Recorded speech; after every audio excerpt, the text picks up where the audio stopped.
Praise lord. దేవుని నామములో అందరి వందనాలు. ఎలా ఉన్నారు? హల్లెలూయా. బాగున్నారా? ఏదో అలా ఉన్నామంటే అంటారా? లేకపోతే మాట వరుసగా బాగున్నాం అంటున్నావు? ఎవ్రీ సండే ఇస్ ఏ చెప్పండి సెలబ్రేషన్. ప్రతి ఆదివారం మనకేంటి తెలుసా? పండుగ లాంటిది. ఇంకొక వచనాన్ని పదాన్ని ఈరోజు దానికి యాడ్ చేయాలనుకుంటున్నాను. ఏంటి తెలుసా? Every Sunday is a preparation. ప్రతి ఆదివారం ఇంకోటి ఏంటి తెలుసా? సిద్ధపడడానికి మరి రోజు. సెలబ్రేషన్ పండుగ మరియు ప్రిపరేషన్ సిద్ధపడడానికి దేని తెలుసా? ఈ నెక్స్ట్ అంటే ఇప్పుడు వారం అనేది కొత్త వారం అనేది స్టార్ట్ అయింది కదా. ఈ వారం అంతటి కూడా మనం ఎదుర్కోవడానికి, పనులు జయించడానికి, పనులలోంచి విజయం పొందుకోవడానికి ఈ రోజున ప్రిపరేషన్. ఆమేన్. ఈ రోజుకే కాదు, ఈ వారంకే కాదు, ఈ నెలకి, సంవత్సరానికి, రాబోయే సంవత్సరానికి, క్రీస్తు రాకడ వచ్చేంత వరకు కూడా మనకి ప్రిపరేషన్. ఈ రోజు సండే. ఆమేన్. ఈ రోజు ఆదివారం సెలబ్రేషన్ మరియు ప్రిపరేషన్. ప్రిపరేషన్ దేనికి? ప్రతి ఒక్క విషయానికి, ప్రతి ఒక్క పరిస్థితికి. మనము మన లైఫ్ లో విడుదల పొందుకోవడానికి ప్రిపరేషన్, విజయాన్ని పొందుకోవడానికి ప్రిపరేషన్, అపవాది ఓడిపోవడానికి ప్రిపరేషన్. ఆమేన్. సమస్యలు బద్దలైపోవడానికి ప్రిపరేషన్, చైన్స్ బ్రేక్ అయిపోవడానికి ప్రిపరేషన్. Every Sunday right. మరి అలాంటి ప్రిపరేషన్ టైంలో నీరసంగా ఉండాలా? సార్ అడుగుదాం మనం ఈ ప్రశ్న. అట్లాంటి ప్రిపరేషన్ టైం నీరసంగా ఉండమా? హుసేన్ బోల్ట్ అనే వ్యక్తి 9 సెకండ్లు టైంలో 100 మీటర్స్ వరకు రన్నింగ్ చేస్తాడు. 100 మీటర్ల యొక్క డిస్టెన్స్ ని 9 సెకండ్లో. మనం గ్రౌండ్ ఫ్లోర్కి వెళ్ళడానికి 3 నిమిషాలు పడుతుంది తెలుసా? అవునా కదా? లిఫ్ట్ పనిచేస్తే 2.5 నిమిషాలు, లిఫ్ట్ పని చేయకపోతే 3 నుంచి 5 నిమిషాలు పడుతుంది. హుసేన్ బోల్ట్ అనే వ్యక్తి 100 మీటర్స్ రేస్ లో ప్రపంచంలో ఉన్న అత్యధికమైన రేసర్స్ అందరిలో కంటే ఫస్ట్ గా వచ్చాడు. 9 సెకండ్లలో 100 మీటర్లు పరిగెత్తాడు. 9 సెకండ్లో. టైం ఎంత అయిందా అని ఎవరిని అడిగితే వాళ్ళు వాచ్ ఇలా తీసి ఇలా చూసి మనకి టైం చెప్పేలో 9 సెకండ్లు అయిపోతాయి. మనం మన నోట్లో నుంచి టైం ఎంత అయిందని చెప్పేలోపు ఊసేపోతే అక్కడ ఉన్నాడు 100 మీటర్ల దూరం. కానీ దానికి 4 సంవత్సరాలు కఠినముగా ప్రిపేర్ అయ్యాడు. 4 years ఎవ్రీడే మార్నింగ్ లేచి పొద్దున్న నుంచి సాయంత్రం వరకు ఆ యొక్క 100 మీటర్స్ రేస్ లో గెలవాలి అని ఒక ఆలోచనతోని, ఒక కమిట్మెంట్ తోని, ఒక డెడికేషన్ తోని 4 సంవత్సరాలు ట్రైనింగ్ చేశాడు. ప్రిపరేషన్ ఆ ఒక్క రోజు కోసం, ఒకటే ఒక రోజు కోసం. హల్లెలూయా. చాలా మంది కూడా వాళ్ళ జీవితంలో కొన్ని గోల్స్ పెట్టుకుంటారు. ఆ గోల్స్ ని, ఆ గురిని చేరాలనే ఆశతోని ప్రిపేర్ అవుతుంటారు. ప్రతి ఒక్క విషయంలో, ప్రతి ఒక్క దానికి ప్రిపరేషన్ అనేది ఇంపార్టెంట్. ప్రిపరేషన్ లేకపోతే మనము ఎట్లా తెలుసా? బోర్ల బక్కలు పడిపోతాం. మీకు తెలుసా బోర్ల బక్కలు అంటే? ఇలా పడిపోతాం, అప్ సైడ్ డౌన్ అంటారు. ప్రిపరేషన్ లేకపోతే దేనికైనా సరే 20 సంవత్సరాల ఎక్స్పీరియన్స్ ఉన్నా ఇంటర్వ్యూకి వెళ్ళే ముందు ప్రిపరేషన్ లేకపోతే నువ్వు తలపడిపోతావు, మాటలు దాడి పడిపోతావు, సరిగ్గా మాట పలకలేని పరిస్థితి వస్తుంది. 20 సంవత్సరాల ఎక్స్పీరియన్స్ ఉన్న వ్యక్తి కూడా ప్రిపరేషన్ లేకుండా ఇంటర్వ్యూకి వెళ్తే అది అట్లా మాట్లాడు, ఎక్కడ లేని రక్తంతో వచ్చేస్తుంది. ఇది తెలుసా? ప్రిపరేషన్ లేక, సిద్ధపడడం అనేది లేక. ప్రతి ఒక్క విషయంలో మన జీవితంలో ప్రిపరేషన్ చాలా ముఖ్యం. యేసు ప్రభు వారు కూడా 30 సంవత్సరాలు ప్రిపేర్ అయ్యారు. 3.5 సంవత్సరాలు సేవ చేయడానికంటే ముందు. యేసు ప్రభు వారు దేవుని కుమారుడు, లోకరక్షకుడు, is the king of kings, lord of lords అని ఎన్నో ఉన్నాయని టైటిల్స్ బైబిల్లో. మరి ఆయన పుట్టిన వెంటనే నెక్స్ట్ రోజు నుంచే వాక్యం చెప్పొచ్చు, నెక్స్ట్ రోజు నుంచే బాప్తిసం ఇవ్వచ్చు, నెక్స్ట్ రోజు నుంచే రక్షణ ఇచ్చేయచ్చు కదా. అలా అనుకోవచ్చు. కానీ 30 సంవత్సరాలు ప్రిపరేషన్, 30 సంవత్సరాలు ప్రిపేర్ అయ్యారు. మరి మన లైఫ్ లో ఇప్పుడు ఇలా ప్రిపరేషన్ గురించి చెప్పుకుంటూ వెళ్తే సక్సెస్ఫుల్ పీపుల్, విడుదల పొందుకున్న వారు ప్రతి ఒక్కరు కూడా వారు ప్రిపేర్ అయి ఉన్నారు. మరి మన లైఫ్ లో దేనికి ప్రిపరేషన్ లో ఉన్నాము? సిద్ధపడుతున్నామా లేదా? ప్రిపేర్ అవుతున్నామా లేదా? నువ్వు జాబ్కి వెళ్ళేటప్పుడు పొద్దున్న లేచి డ్యూటీకి రెడీ అయిపోయి ఐడి కార్డు తీసుకొని వెళ్ళిపోతావు. ప్రిపేర్ అయ్యావు ఆ రోజుకి జాబ్కి. నువ్వు బిజినెస్ చేస్తుంటావు, నువ్వు వెళ్ళి షాప్ తీస్తుంటావు, స్టాల్ ఓపెన్ చేస్తుంటావు, నువ్వు ప్రిపేర్ అయ్యావు ఆ రోజుకి. ఎగ్జామ్ రాస్తుంటావు, ప్రిపేర్ అయ్యావు. కొన్నిటికి వాటికి మాత్రమే మనం ప్రిపేర్ అవుతాం, అన్నిటికీ ప్రిపేర్ అవ్వము. న్యాచురల్ గా బై డిఫాల్ట్ గా మన లైఫ్ లో వస్తుంది. అర్థమవుతుందా? కొన్నిటికి మాత్రమే ప్రిపేర్ అవుతాం, ఎందుకంటే దానిలోనే ప్రిపేర్ అవ్వాలి అని చెప్పి చిన్నప్పటి నుంచి నేర్చుకున్నాం కాబట్టి. కానీ బైబిల్ ఏం చెప్తుంది తెలుసా? ఎప్పటికప్పుడు మనం ప్రిపేర్ అవుతూనే ఉండాలి. కొన్నిటికి మాత్రమే ప్రిపేర్ దేనికి అవుతుంది తెలుసా? ఉద్యోగంకి వెళ్లే ముందు, అంటే ఇంటర్వ్యూకి వెళ్లే ముందు ఇంటర్వ్యూకి ప్రిపేర్ అవ్వడం, లేకపోతే ఎగ్జామ్ రాయకపోయే ముందు ఎగ్జామ్ కోసం ప్రిపేర్ అవుతాం, లేకపోతే ఫంక్షన్ కి వెళ్ళలేక ముందు ప్రిపేర్ అవ్వడం. అర్థమైందా? పెళ్లికి పిలిచారు అనుకోండి, కొంతమంది ఎలా ఉన్నారంటే ఇప్పుడు వాళ్ళని పెళ్లికి పిలిస్తే వాళ్ళు కూడా అలాంటి బట్టలు కొనలేము. పెళ్లికి వెళ్ళే ఆడియన్స్ అంత బట్టలు కొనడానికి ప్రిపేర్ అవుతుంటాం. అంటే నేను ఏం చెప్తున్నానంటే కొన్ని విషయాలకు మాత్రం ప్రిపేర్ అవుతాం, అది అలా కాదు. ప్రతి విషయం అందు ప్రిపరేషన్ ఇంపార్టెంట్. యేసుప్రభు వారు కూడా ప్రతి విషయంలో ముందు ప్రిపేర్ అయ్యారు. ఎలా తెలుసా? నాకు ఎగ్జాంపుల్ చెప్తాను.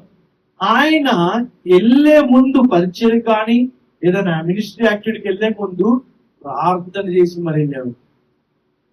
లేకపోతే దేవునికి యెహోవా దేవునికి కృతజ్ఞతాస్తుతులు చెల్లించి వెళ్ళేవాడు. ప్రిపరేషన్. ఆయన వెళ్ళిపోవచ్చు కదా, వెళ్ళిపోయి మొత్తం ఇట్లా అంటే అన్నీ అయిపోతాయి కదా. బట్ అలా చేయలేదు, ప్రిపేర్ అయ్యారు. మనం ప్రిపేర్ అవుతున్నామా మన లైఫ్ లో అనే విషయం. హల్లెలూయా. Are you prepared for this today Sunday?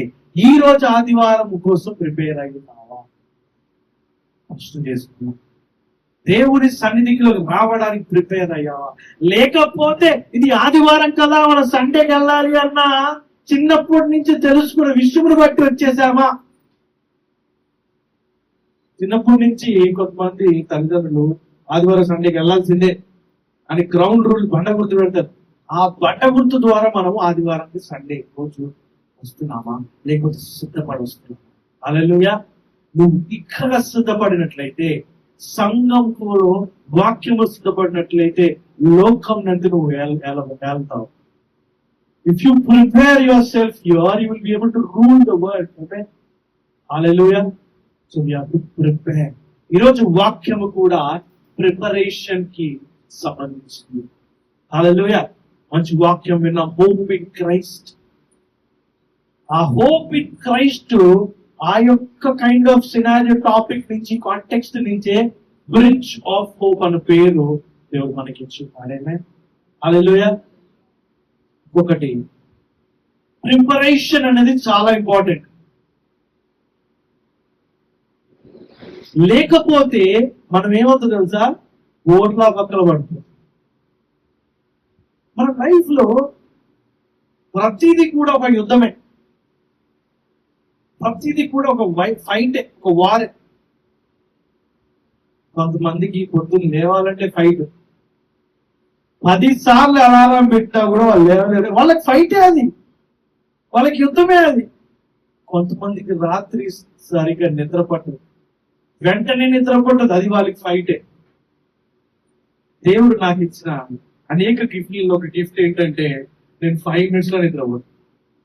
అది ఏ ప్లేస్ అయినా, ఎక్కడైనా, ఎలాంటి. కొంతమంది అంటారు కదా, నిద్రపడట్లేదు, కొత్త ప్లేస్ కదా నాకు నిద్రపట్టలేదు అని అంటారు కదా. నాకు అలా ఉండదు. నాకు 5 minutes టైం ఇస్తే చాలు. ఏ టైంలోనైనా ఎక్కడ పడుకోవాలన్నా కూడా నేను నిద్రపోతే క్వాలిటీ స్లీప్ ఉంటున్నాను. నిన్న ఒక ఫ్రెండ్ మాట్లాడుతూ ఆల్మోస్ట్ 1/2 hour మాట్లాడుతున్నాను. హాఫ్ అన్ అవర్ మాట్లాడుతున్నాడు అన్నాడు. నేను ఫోన్ చేశాను కాబట్టి నువ్వు అరగంట సేపు మాట్లాడావు. నువ్వు పక్కన నైట్ టైం కూర్చొని మాట్లాడుతూ ఉంటావు. మాట్లాడుతుంటే నువ్వు ఈ పాటి నిద్ర వెళ్ళిపోతుంటే కదా అన్నా. అందుకే నాకు ఇప్పుడు దొరికేవు మాట్లాడుతున్నా అని చెప్పి మాట్లాడాను. హాఫ్ అన్ అవర్ దాకా ప్రిపరేషన్. నా బాడీని నా విధంగా ప్రిపేర్ చేసుకున్నా. ఎందుకంటే 8 సంవత్సరాల పైగా నేను కంటిన్యూస్ గా నైట్ షిఫ్ట్స్, గ్రేవ్యార్డ్ షిఫ్ట్ చేయడం వల్ల నిద్ర అనేది చాలా ఇంపాక్ట్ అయింది. అప్పుడు అసలు ఎలా నిద్రపోవాలి ఏంటి, ఎంతలో గోల ఉన్నా ఇంట్లో ఉన్న నిద్రపోవాలని దాని మీద బాగా నేర్చుకొని రీసెర్చ్ చేసి ట్రైనింగ్ ముందుకొని ఆ విధంగా నేను ట్రైన్ చేసుకున్నా, ప్రిపేర్ చేసుకున్నా.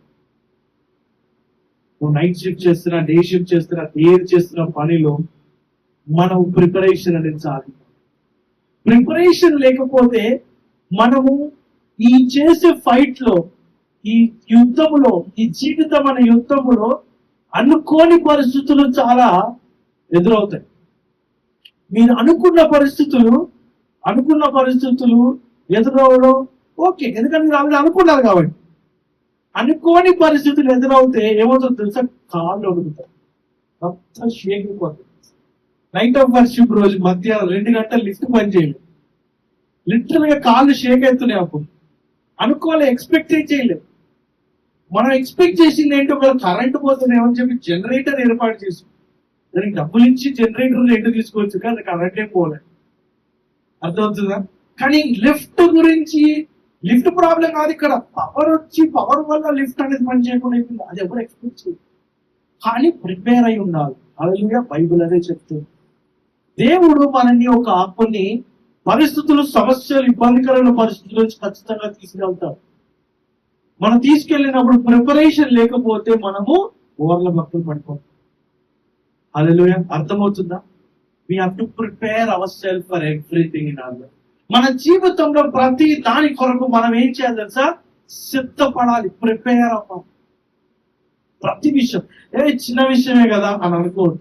ఆ చిన్న విషయమే మనం సిద్ధపడకపోతే చాలా భయంకరమైన, ఇబ్బందికరమైన పరిస్థితిగా మారచ్చు. కొన్ని విషయాలను జాగ్రత్తగా గమనించుకుందాం, నేర్చుకుందాం. ఈ రోజున 2 రాజులు 3వ గ్రంథానికి వెళ్దాం త్వరగా. 2 Kings chapter 3. 2 రాజుల గ్రంథం 3వ అధ్యాయం 1వ వచనం. ఇది జాగ్రత్తగా గమనించాలి. ఈ వాక్యం మొత్తట్లో, ఈ చాప్టర్ లో 1 నుంచి దగ్గర 20 వచనాలు ఉన్నాయి. దాన్ని చూద్దాం. దాంట్లో ఒక్క విషయం ఉండదు. ఆ ఒక్క విషయం గురించి మనం ఈరోజు నేర్చుకోవాలి, సిద్ధపడాలి. 3వ అధ్యాయం 1వ వచనం. యూదా రాజైన యెహోషాపాతు పరిపాలనలోని 18వ సంవత్సరములో ఆహాబు కుమారుడైన యోరాము సమరములో ఇజ్రాయెల్కి రాజయ్యాడు. అయితే ఇక్కడ 3 రాజ్యాలు ఉంటాయి. యూదా రాజ్యము, ఇజ్రాయెల్ రాజ్యము, ఏదోము రాజ్యం. 3 రాజ్యాలు, 3 స్థలాలు ఉంటాయి, 3 ప్రదేశాలు ఉంటాయి. ఈ 3 ప్రదేశాలకి 3 రాజులు ఉంటారు. ఆహాబ్ అనే వ్యక్తి ఇజ్రాయెల్ యొక్క రాజ్యాన్ని పరిపాలిస్తున్నాడు, కానీ ఆహాబు చనిపోతాడు. ఆహాబు కుమారుడు, ఆయన పేరేంటి చెప్పండి? యెహోరాం. ఆయన ఆహాబు కుమారుడైన యెహోరాము పరిపాలిస్తుంటాడు. 3 రాజ్యాలు ఏమున్నాయి? ఇజ్రాయెల్ దేశము, ఇజ్రాయెల్ రాజ్యము, యూదా రాజ్యము మరియు ఏదోము రాజ్యం. అయితే ఈ యొక్క ఆహాబ్ అనే వ్యక్తి ఇజ్రాయెల్ దేశం పరిపాలిస్తున్నాడు, కానీ ఆహాబు చనిపోయాడు. ఆహాబు యొక్క కుమారుడు యోరాం అనే వ్యక్తి పరిపాలించడం మొదలు పెట్టాడు. అయితే ఆ వచనాలు చూసినట్లయితే జాగ్రత్తగా గమనించండి. నెక్స్ట్ వచనం చూద్దాం. అతడు 12 సంవత్సరాలు పరిపాలించాడు. 12 సంవత్సరాలు పరిపాలించాడు. నెక్స్ట్ వచనం. అతడు యెహోవా దృష్టిలో చెడుగా ప్రవర్తించాడు, కానీ తన తల్లిదండ్రులు చేసినట్లు చేయలేదు. తన తండ్రి నిలబెట్టిన బయలు పవిత్ర రాత్రిని తీసివేశాడు. ఇక్కడ తన తల్లిదండ్రులు ఆహాబు మరియు తన యొక్క భార్య చేసిన యొక్క పాపపు పనులు అంత లెవెల్లో పాప పనులు చేయలేదు యెహోరాము, అని కొంచెం చేశాడు. అందులో కొంచెం అని ఎందుకు చేస్తున్నారు అంటున్నారు ఇక్కడ బైబిల్లో అంటే, ఆహాబు పెట్టిన ఒక విగ్రహాన్ని తీసుకెళ్లి బయట పెట్టించాడు. సో ఇక్కడ యెహోరాము తక్కువడే, చెడ్డవాడే, కానీ తల్లిదండ్రులు కంటే అహాబు మరి జెజబెల్ తల్లిదండ్రులు చేసే పాపము కంటే కొంచెం తక్కువ చేశాడని బైబిల్ చెప్తుంది. గమనించుకుని ఎందుకు చెప్తుందో ఆ విధంగా బైబిల్ అని మనం తెలుసుకుందాం. అయితే ఇజ్రాయేలు పాపము చేయడానికి కారణమైన నెబాత్ కుమారుడైన యారోబాము చేసిన పాపాలనే ఇతడు కూడా చేస్తూ వచ్చాడు. ఇక్కడ ఈ యెహోరాము అనే వ్యక్తి తల్లిదండ్రులు చేసిన పాపముల కంటే తక్కువ చేస్తున్నాడు. కానీ ఎవరి పాపములు, ఎవరి ప్రక్రియలు, ఎవరి ట్రెడిషన్స్, ఎవరి ప్రిన్సిపల్స్ ఫాలో అవుతున్నాడు తెలుసా? కారణమే నెబాత్ కుమారుడనే యరోబాము అనే వ్యక్తి యొక్క చేపెట్టిన పాపములు చేసే పనులు ఫాలో అవుతున్నాడు. చెడ్డవాడే, కానీ మరీ అంత చెడ్డవాడు కాదు, కొంచెం చెడ్డవాడు అని చెప్తుంది. అర్థమవుతుందా? అది ఆయన ప్రవర్తన, ఆయన వ్యక్తిత్వం. ఈయనెవరు? ఇజ్రాయెల్ దేశాన్ని పరిపాలిస్తున్న రాజు. నెక్స్ట్ వచ్చిన చూద్దాం. అయితే నెక్స్ట్ వచ్చిన 4వ వచనం. మోయాబు రాజు అయిన మేషాకు చాలా గొర్రెలు ఉండేవి. అతడు ఇజ్రాయెల్ రాజుకు 1,00,000 గొర్రె పిల్లలను 1,00,000 పొట్టేళ్లు ఉండిని పన్నుగా చెల్లిస్తూ వచ్చాడు. అయితే 3 రాజ్యాలు ఉన్నాయని చెప్పాను కదా, ఇజ్రాయెల్ దేశం, యూదా రాజ్యం మరియు అదేవిధంగా ఇదో రాజ్యం. అయితే ఇదో తర్వాత మోయాబు అనే ఒక రాజ్యం ఉంటుంది. ఇక్కడ మోయాబు రాజ్యానికి ఉన్న రాజు ఇజ్రాయెల్ రాజ్యానికి పన్ను చెల్లించాలి. ఎంత తెలుసా పన్నులు? కొన్ని ముందు వచ్చడానికి వెళ్ళండి. ఎన్ని పన్నులు చెల్లించాలి ఉంటుంది క్లియర్ గా. 1,00,000 గొర్రె పిల్లలను, గొర్రె పొట్టేలను, 1,00,000 గొర్రె పిల్లలను. వామ్మో, 1,00,000 గొర్రె పిల్లలు అంటే ఎంత పెద్ద మండి పెట్టచ్చు తెలుసా? 1,00,000 గొర్రెలను పన్నుగా, ట్యాక్స్ గా కట్టాలి. అయితే ఈ యొక్క మోయాబు రాజు కట్టట్లేదు. ఏం చేశాడు తెలుసా? ఎందుకు కట్టట్లేదు అంటే, ఈ అహాబు యెహోరాము ఇజ్రాయెల్ దేశం రాజు యొక్క తండ్రి చనిపోయిన తర్వాత ఈయన పన్ను కట్టడం ఆపేసిండు. ఆయన ఉన్నాయన పోయిండు, నాకేం సంబంధం చెప్పు, పన్ను కట్టడం మానేసిండు. అయితే మరి ఇజ్రాయెల్ రాజు ఊరుకుంటాడా? అసలే చెడ్డవాడు, మరీ చెడ్డవాడు కాకపోయినా ఏంటి, కొంచెం చెడ్డవాడు. ఏం చేశాడంటే, వెంటనే ఆ యూదా రాజు వాళ్ళకి ఏం చెప్పాడంటే, నేను మోయాబు దేశం మీద యుద్ధానికి వెళ్తున్నాను, నువ్వు నాతో వస్తావా అని చెప్పాడు. నువ్వు నాతో వస్తావా అంటే, సరే నేను వస్తానని చెప్పాడు. నెక్స్ట్ వర్స్ చూద్దాం ఒకసారి. అయితే అహాబు చనిపోయిన తర్వాత మోయాబు రాజు ఇజ్రాయెల్ రాజు మీద తిరగబడ్డాడు. నెక్స్ట్, కాబట్టి ఆ సమయంలో రాజైన యారేము సమరయ నుండి బయలుదేరి ఇజ్రాయెల్ అంతటిని సమకూర్చాడు. ఇజ్రాయెల్ దేశంలో ఉన్న అందరినీ, సోల్జర్స్ ని, ఉన్న వాళ్ళందరినీ తీసుకొచ్చాడు. ఎందుకంటే మోయాబు దేశం మీద దండయాత్ర యుద్ధానికి వెళ్ళడానికి. నెక్స్ట్ వచ్చిన చూద్దాం. అతడు యూదా రాజైన యెహోషాపాతుకు, మోయాబు రాజు నా మీద తిరగబడ్డాడు, మీరు నాతో కూడా మోయాబు మీదికి యుద్ధానికి వస్తారా అని కబురు పంపాడు. అందుకు యెహోషాపాతు, నేను మీలాంటి వాడినే, నా ప్రజలు నీ ప్రజలు, నా గుర్రాలు నీ గుర్రాలు అని అన్నాడు. వెంటనే ఇజ్రాయెల్ రాజుకి తోడుగా యెహోషాపాతు వచ్చి, యూదా రాజ్యానికి రాజు యెహోషాపాతు వచ్చి, నేను నీతో కూడా వస్తాను, నా ప్రజలు నీ ప్రజలు, నా గుర్రాలు నీ గుర్రాలు అన్నారు. ఇద్దరు కలిసి జాయింట్ వెంచర్ స్టార్ట్ చేశారు. పార్ట్నర్షిప్ లో యుద్ధానికి వెళ్ళడానికి మొదలు పెట్టారు. అప్పుడు యెహోషాపాతు, మరి ఏ దారి నుండి మనం దాడి చేద్దాం అని అడుగగా, అందుకు ఎదోము ఎడారి దారి నుండి అని యోరాము జవాబిచ్చాడు. యెహోషాపాతు అడిగాడు, మరి ప్లాన్ ఏంటి ప్లాను? యెహోషాపాతు ఎవరు తెలుసా? దేవుని ఎరిగిన వాడు, భక్తిపరుడు, ప్రిపరేషన్ ఉన్నవాడు. అందుకే ఇజ్రాయెల్ రాజు పెద్ద ప్రిపరేషన్ లేదు, పన్ను కట్టలేదు అని చెప్పి ఉద్దేశంతో కోపం పెట్టుకొని అందరినీ పోగేసి ఆ మోయాబు రాజును లేపేయాలని చెప్పి స్కెచ్ చేశాడు. కానీ ప్రిపరేషన్ లేదు. యుద్ధానికి వెళ్ళేటప్పుడు ప్రిపరేషన్ చాలా ముఖ్యం. ఒక సమస్యను ఎదుర్కోవడానికి మనం వెళ్ళేటప్పుడు ఈ ప్రిపరేషన్ చాలా ముఖ్యం. యెహోషాపాతు ఏం చేశాడు తెలుసా? సరే సార్, మీరు చెప్పారు కదా, నేను వస్తాను, నా ప్రజలు నీ ప్రజలు, నా గుర్రాలు నీ గుర్రాలు. ఇక్కడ గుర్రాలనే పదాన్ని ఎందుకు వాడారంటే, అప్పట్లో రాజుల కాలంలో ఒక రాజ్యములో వాళ్ళ బలం ఎంతో తెలుసుకోవడానికి ఎంతమంది సైనికులు ఉన్నారు మరియు ఎన్ని గుర్రాలు ఉన్నాయి వారికి అని చెప్పి ఆ నెంబర్ తెలుసుకొని దాని ప్రకారంగా ఆ యొక్క రాజ్యాన్ని యొక్క బలాన్ని అంచనా వేసేవారు. అర్థమవుతుందా? ఇప్పుడున్న మోడర్న్ జనరేషన్ లో, ఇప్పుడున్న మోడర్న్ లేటెస్ట్ జనరేషన్ లో ఒక దేశం మీద బాంబులు ఏమైనా వేయాలంటే వారికి జెట్ ఫ్లైట్లు ఎన్ని ఉన్నాయి, జెట్ ఎయిర్ క్రాఫ్ట్లు ఎన్ని ఉన్నాయి, జెట్ ప్లేన్లు ఎన్ని ఉన్నాయి, వారికి ఎలాంటి మిజైల్స్ ఉన్నాయి, ఎలాంటి బాంబులు ఉన్నాయి, న్యూక్లియర్ బాంబులు ఉన్నాయా, అవి ఉన్నాయా అని చెప్పి ఆలోచన చేసి ప్రిపేర్ అవుతారు. రాజుల కాలంలో ఎలా ఉంటదంటే వారి యొక్క రాజ్యాన్ని ఎంతమంది గుర్రాలు, ఎన్ని గుర్రాలు ఉన్నాయి, ఎంతమంది సైనికులు ఉన్నారు, అవన్నీ తెలుసుకుని ప్రిపేర్ అవుతారు. అయితే యెహోషాపాతు అడిగాడు, నా ప్రజలు నీ ప్రజలే, నా గుర్రాలు నీ గుర్రాలే, కానీ మరి ఎలాగ అటాక్ చేద్దాం, ఏ విధంగా వెళ్దాం అని అంటే అప్పుడు ఇశ్రాయేలు రాజు అని ఏమన్నాడు తెలుసా, ఈదోము దారి గుండా, ఈదోము దారి ఏంటి తెలుసా, ఒక పెద్ద అరణ్యం, ఒక డెజర్ట్ అన్నమాట.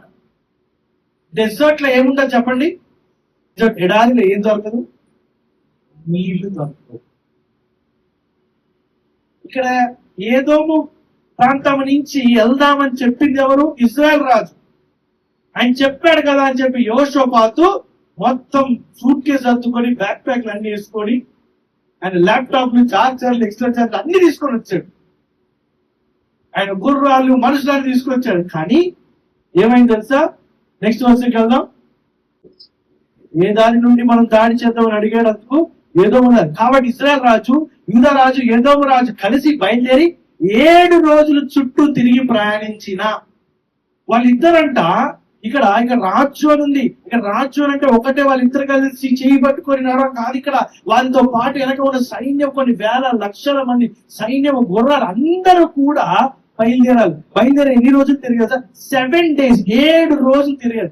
7 రోజులు తిరిగిన తర్వాత ఏమైంది తెలుసా, తర్వాత సైన్యానికి, పశువుల వారికి దగ్గర నీళ్లు మిగలలేవు. నీళ్లు లేవు. నీళ్లు లేకపోయేసరికి ఏమైంది తెలుసా, మొత్తం దాహముతో కుమిలిపోతున్నారు.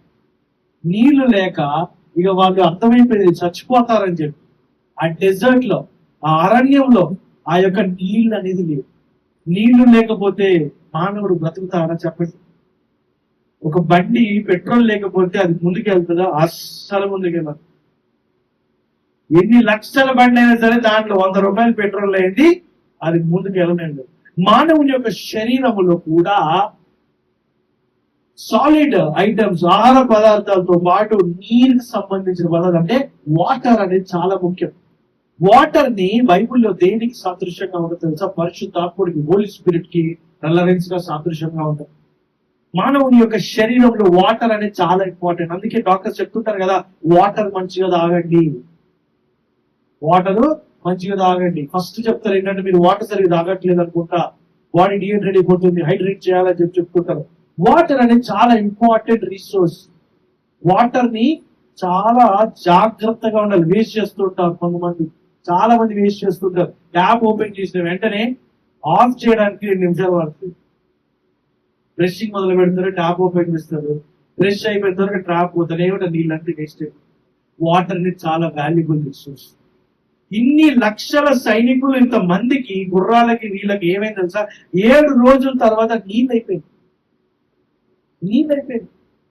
ఇజ్రాయెల్ రాజుకి ఏముంది, ఆ మోయాబు రాజుని లేపేయాలి, నాకు పన్ను కట్టలేదని కోపంతో, గ్రజ్జుతో రగిలిపోయాడు. కానీ ప్రిపరేషన్ లేదు. యెహోషాపాతు ఆల్రెడీ అడిగారు, ఏ దారి వెళ్దాం ఏంటి అని అడిగినాడు. కానీ నీళ్ళ గురించి అంత పట్టించుకోవాలి, ఆలోచించలే. 7 రోజుల తర్వాత నీళ్లు లేక దాహంతో ఇక చచ్చిపోతామని ఇక ఫిక్స్ అయిపోయారు. యుద్ధానికి వెళ్ళక ముందే చచ్చిపోతానికి ఫిక్స్ అయిపోయారు. మనం కూడా ఈ రోజున ఒక సిచ్యువేషన్ హ్యాండిల్ చేస్తున్నామంటే, ఒక సమస్యను హ్యాండిల్ చేస్తున్నామంటే, ఒక ఛాలెంజ్ ని ఎదుర్కొంటున్నామంటే, ఆ ఛాలెంజ్ లోంచి విడుదల పొందుకోవాలని వస్తాం. కానీ ఆ దారి మధ్యలో ఉన్న ప్రిపరేషన్ ని మర్చిపోతాం. ఆ దారిలో ఉన్న మనం చేయాల్సిన పనులు, ప్రిపరేషన్ అనేది పట్టించుకో, చాలా లైట్ తీసుకుంటాం, కేర్లెస్ గా తీసుకుంటాం, సింపుల్ గా తీసుకుంటాం, సీరియస్ గా తీసుకో. అర్థమవుతుందండి? ఎగ్జామ్ కి ప్రిపేర్ అవుతున్నాడు, 1 year నుంచి ఒక అబ్బాయి ప్రిపేర్ అయ్యాడంట ఎగ్జామ్ రాయడానికి, ఫైనల్ ఎగ్జామ్ రాయడానికి. కానీ ఏం చేశాడు తెలుసా, పెన్ను పెన్సిల్ తీసుకెళ్ళలేదు, ప్రిపరేషన్ లేదు. అర్థమవుతుందా? ఏం రాస్తాడు? అడిగాడు, సార్ కొంచెం పెట్టిస్తారా? నేనేం ఇస్తాను, నాకే కావాలి పెట్టు అని అంటారు.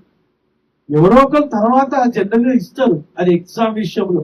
కానీ రియల్ లైఫ్ లో, రియల్ సిచ్యువేషన్ లో, ఒక బ్యాటిల్ సిచ్యువేషన్ లో, వార్ సిచ్యువేషన్ లో, నువ్వు యుద్ధం లాగా చేసిన సిచ్యువేషన్ లో ఎవరొచ్చి సాయం చేస్తారు? నువ్వు ప్రిపరేషన్ లేకపోతే, నీ దగ్గర పెన్ను లేకపోతే ఎవరొచ్చి ఇస్తారు? ఎడారిలో ఉన్నప్పుడు ఇస్తాడా ఇంకొక అతను వచ్చిన పెన్ను? వాడు కూడా పెన్ను లేకుండా చచ్చిపోతున్నాడు. ఎడారిలో ఉన్న ఈ సైనికులందరూ కూడా నీళ్లు లేకుండా చచ్చిపోయిన పరిస్థితి వచ్చింది. పోండి, ఇంత వేల మంది ఉన్నారు కదా, గొయ్యి తోదాం,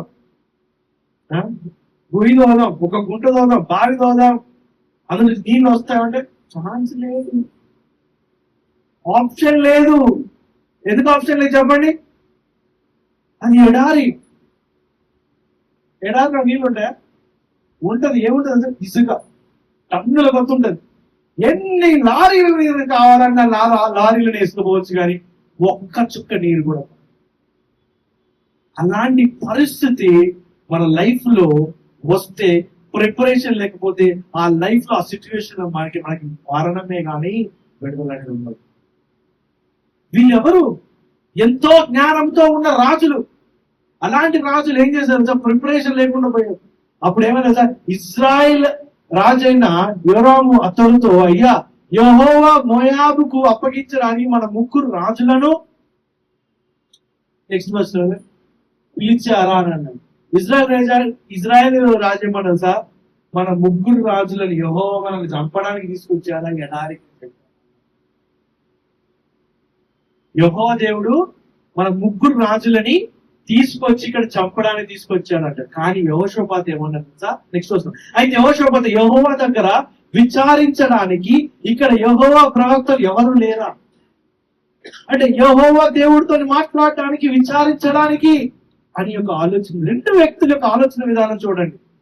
ఇజ్రాయెల్ దేశపు రాజు మాత్రం దేవుడు మనల్ని చంపడానికి తీసుకొచ్చాడు, దేవుడు మేము ఓడిపోవడానికి తీసుకొచ్చాడు, దేవుడు మేము అవమానించడానికి తీసుకొచ్చాడు, దేవుడు మేము మా యొక్క లైఫ్ ని ఓడిపోవడానికి తీసుకొచ్చాడు అని ఒక వ్యక్తి ప్రవర్తన ఆ విధంగా ఉంటే, యెహోషాపాతు రాజు ఏం చేస్తున్నాడు తెలుసా? దేవుడితో ఏ విధంగా మాట్లాడాలని చెప్పి ఆలోచన చేస్తున్నాడు. దేవుడితో మాట్లాడడానికి మార్గం ఏదో ఉందని ఆలోచిస్తున్నాడు. హల్లెలూయా. వాళ్ళు ప్రిపేర్ అవ్వలేదు. ప్రిపేర్ అవ్వకుండా ఇక్కడ ఇజ్రాయెల్ రాజు ఏమంటాడు? మేము ఈరోజు చచ్చిపోతామని చెప్పి పలుకుతున్నాడు, కన్ఫెస్ చేస్తున్నాడు, నెగిటివిటీ మాట్లాడుతున్నాడు, లైఫ్ అయిపోయిందని మాట్లాడుతున్నాడు. కానీ ఇంకొక వ్యక్తి ఏంటంటే ఏం చేస్తాడు తెలుసా?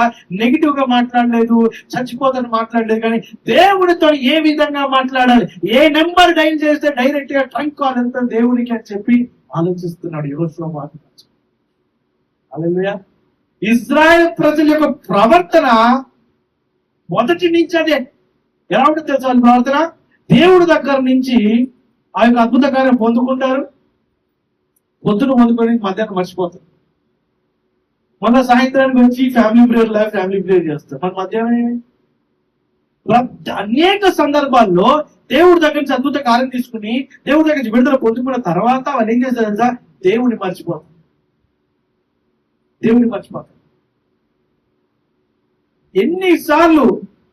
ఎన్నిసార్లు మర్చిపోతారంటే కొన్ని 100 సార్లు మర్చిపోయి ఉంటారు, 100 సార్లు పక్కకు పెట్టేస్తారు.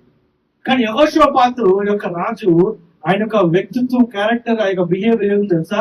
నేను ఏ నెంబర్ డైల్ చేయాలి? Emergency help line. రోడ్డు మీద యాక్సిడెంట్ అవుతుంది ఎవరికైనా, అప్పుడు ఏం చేస్తాం మనం? వెంటనే అంబులెన్స్ కి కాల్ చేయాలని చెప్పి మనం ప్రయత్నం చేస్తాం. లేకపోతే మనం డ్రైవింగ్ చేసుకుంటూ వెళ్తూ ఉంటాం, మన అంబులెన్స్ ఐరన్స్ వినిపిస్తే ఏం చేస్తే జరుగుతుంది? మనము పక్కకు తప్పుకుంటాం. ఎందుకు తెలుసా? అది ఎమర్జెన్సీ సిచ్యువేషన్ కాబట్టి. కానీ ఇక్కడ యెహోషాపాతు రాజు ప్రవర్తన ఏ విధంగా ఉంది తెలుసా? వెంటనే దేవుడికి ట్రంక్ కాల్ చేస్తాడు, దేవుడితో మాట్లాడాలి, ఏ విధంగా దేవుడితో మాట్లాడాలని ఆలోచిస్తాడు. అలాంటి ప్రవర్తన. మన ప్రవర్తన ఏ విధంగా ఉంది? ఫస్ట్ ప్రిపరేషన్ అనేది చాలా ఇంపార్టెంట్. ప్రిపరేషన్ లేకుండా మనం వెళ్తే బోర్ల బక్కలు పడిపోతాం. ఆ ప్రిపరేషన్ లేకుండా వెళ్ళిన వ్యక్తులు వాళ్ళు చనిపోతారే వాళ్ళు ఫిక్స్ అయిపోయారు. కానీ ఒక వ్యక్తి మాత్రము బిహేవియర్ ఏ విధంగా ఉందంటే దేవుడి వైపు చూడొచ్చు, దేవుడి వైపు ఏ విధంగా చూడాలని చెప్పారు. హల్లెలూయా. ఒక ఆయన ఫిక్స్ అయిపోయాడు చచ్చిపోతారని. ఎందుకు ఫిక్స్ అయ్యాడు తెలుసా? అక్కడ ఉన్న రియల్ గా జరుగుతున్న విషయాలను చూస్తున్నాడు కాబట్టి. రియల్ గా ఏం జరుగుతుంది? ఎడారిలో నీళ్ళు ఎక్కడి నుంచి వస్తాయి నాకు అని ఇజ్రాయెల్ రాజు ఫిక్స్ అయిపోయి చచ్చిపోతామని చెప్పి ఫిక్స్ అయిపోయాడు ఇంకా. కానీ చూస్తున్న విషయాలను కాదు, రియల్ గా ఉన్న విషయాలను కాదు చూడాలి, దేవుడి వైపు చూడాలని యెహోషాపాతు ఏం చేశాను? దేవుడి వైపు చూస్తున్నాడు. ఈ రోజు మార్నింగ్ గ్రూప్ లో ఒక వాయిస్ నోట్ పెట్టాను, విన్నారా? కారుణ్య మీకు తెలుసు కదా, అప్పుడు మన ప్రతాప్ కారుణ్య వస్తుంటారు. వారు జాబ్ ఎడ్జ్కి వెళ్ళిపోయింది. అంటే ఎగ్జిట్ లోకి వెళ్ళిపోయింది. తీసేస్తారన్న పరిస్థితి, చెప్పేశారు కూడా తీసేస్తామని చెప్పి. నువ్వు వెంటనే రిజిగ్నేషన్ మెయిల్ పెట్టేసి 1 వీక్ బ్యాక్ ఒక ఫ్రైడే రోజు ఈవినింగ్ రిజిగ్నేషన్ మెయిల్ పెట్టేసి నేను తీసేసామని చెప్పారు. అంత భయంకరంగా ఆ యొక్క పరిస్థితికి వెళ్ళిపోయింది. తనకేం చేయాలో అర్థం కాలేదు. ఇప్పుడు ప్రతి ఒక్కరికి ఇల్లు నడవాలన్నా, కుటుంబం నడవాలన్నా ఫైనాన్సెస్ చాలా ఇంపార్టెంట్ కదా. మరి ఉద్యోగం చేసుకునే వ్యక్తికి, ఇప్పుడు వ్యాపారం చేసుకునే వ్యక్తికి వారి బిజినెస్ నడిస్తేనే వారి ఇంట్లోకి ఫైనాన్సెస్ అని వస్తాయి. జాబ్ చేసుకునే వ్యక్తికి జాబ్ ఉంటేనే కదా ఫైనాన్సెస్ అనేది ఇంట్లోకి వస్తాయి. మరి జాబే లేకపోతే ఫైనాన్సెస్ ఏ విధంగా వస్తాయి? ఆ విధముగా కాళ్ళు చాలా టెన్షన్ పడిపోయి ఏం చేయాలో అర్థం కాదు. దేవుడి వైపు చూసుకో. ఏ విధముగా ఏ నోరైతే వచ్చి మిమ్మల్ని తీసేస్తున్నావు అని అన్నదో అదే నోరు వచ్చి ఏం చెప్పింది తెలుసా? నిన్న మనం తీసేయట్లేదు. ఒకరిని తీసేయాలి కంపెనీలో నుంచి అంటే వాళ్ళు చాలా ప్రాసెస్ ఉంటుంది. ఒక్కసారి వాళ్ళు ఫిక్స్ అయ్యాక అది రిటర్న్ తీసుకోవడం అనేది చాలా కష్టం. కానీ ఎవరైతే ఇబ్బంది పెట్టారో తనండి, దేవుడు ఆ స్టోరీ మొత్తం మార్చేసి ఎవరైతే వచ్చి ఇబ్బంది పెట్టారో వారికి భయంకరంగా చాలా స్ట్రాంగ్ ఫీడ్బ్యాక్, చాలా పెద్ద పెద్ద హైయర్ అఫీషియల్స్ నుంచి ఫీడ్బ్యాక్, స్ట్రాంగ్ వార్నింగ్స్ వస్తున్నాయి. ఎప్పుడు స్టార్ట్ అయింది తెలుసా? ఆ నెక్స్ట్ రోజు నుంచి స్టార్ట్ అయింది. ఇంకా వార్నింగ్ నడుస్తూనే ఉన్నాయి. మళ్ళా మండే కూడా ఉందంట వార్నింగ్. అతను నిబంధన పెట్టారు. దేవుడు నిన్ను ఆ ఇబ్బందికరమైన పరిస్థితుల్లో ఎందుకు నడిపిస్తాడు తెలుసా?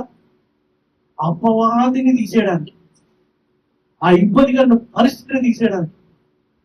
సో కారణం మొత్తం టెన్షన్, చాలా టెన్షన్ పడిపోయి, కానీ ప్రార్థన చేస్తూ దేవుని వైపు చూడు. పేతురు ఎగ్జాంపుల్ ఒక షార్ట్ బైట్ షేర్ చేస్తే ఆ వాక్యాన్ని పట్టుకొని దేవుని వైపు చూడటం మొదలుపెట్టి 4 రోజులు వెంటనే అందరు వచ్చి మాట్లాడుతున్నారు. హెచ్ఆర్ కానీ మేనేజర్స్ కానీ అందరు వచ్చి మాట్లాడారు. లాస్ట్ కి చివరికి నిన్న ఫోన్ చేసి 1 అవర్ మాట్లాడి చెప్పారంట, నేను తీసేయట్లేదమ్మా, నెక్స్ట్ డే నీకేం అయిపోతుంటే నువ్వు నా దగ్గరికి రా అని చెప్పి హామీ ఇచ్చారు. దేవుడు ఏర్పాటు చేసిన బ్లెస్సింగ్ ఏంటి తెలుసా? నెక్స్ట్ టైం ప్రాబ్లం వస్తే డైరెక్ట్ గా వారి దగ్గరికి వెళ్ళొచ్చు అని చెప్పి ఒక దారిని, ఒక పర్సన్ సిద్ధపడి చేసి.